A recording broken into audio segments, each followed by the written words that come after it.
Vincent Malloy is 7 years old. He's always polite and does what he's told. For a boy his age, he's considerate and nice. But he wants to be just like Vincent Price.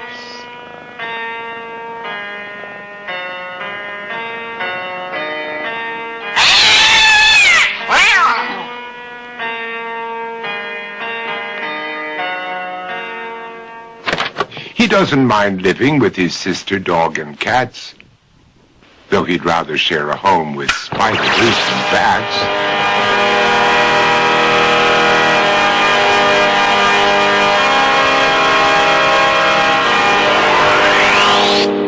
There he could reflect on the horrors he's invented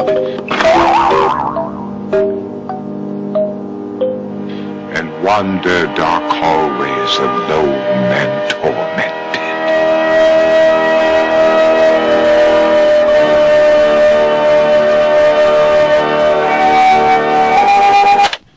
Vincent is nice when his aunt comes to see him, but imagines dipping her in wax for his wax museum.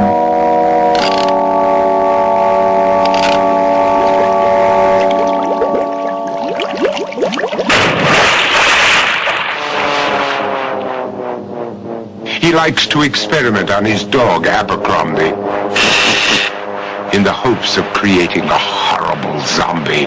So he and his horrible zombie dog could go searching for victims in the London fog. His thoughts, though, aren't only of ghoulish crime. He likes to paint and read to pass some of the time. While other kids read books like Go, Jane, Go, Vincent's favorite author is Edgar Allan Poe.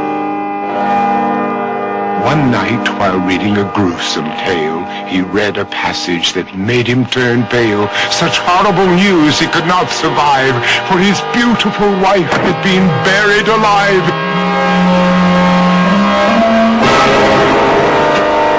He dug out her grave to make sure she was dead, unaware that her grave was his mother's flower bed.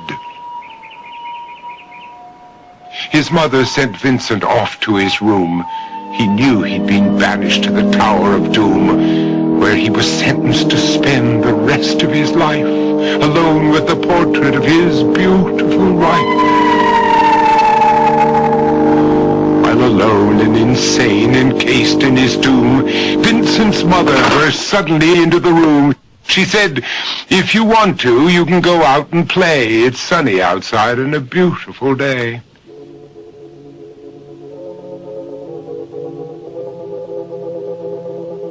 Vincent tried to talk, but he just couldn't speak. The years of isolation had made him quite weak.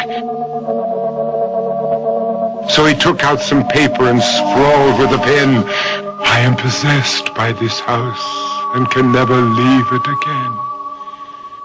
His mother said, "You're not possessed and you're not almost dead. These games that you play are all in your head.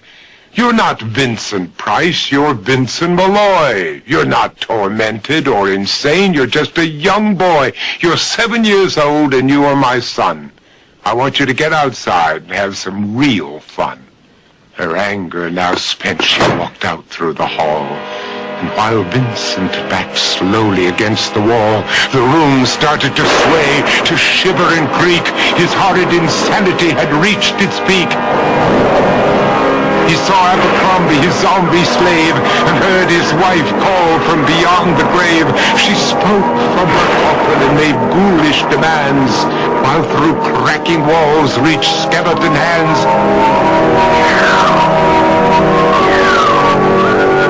Every horror in his life that had crept through his dreams swept his mantle after to terrified screams.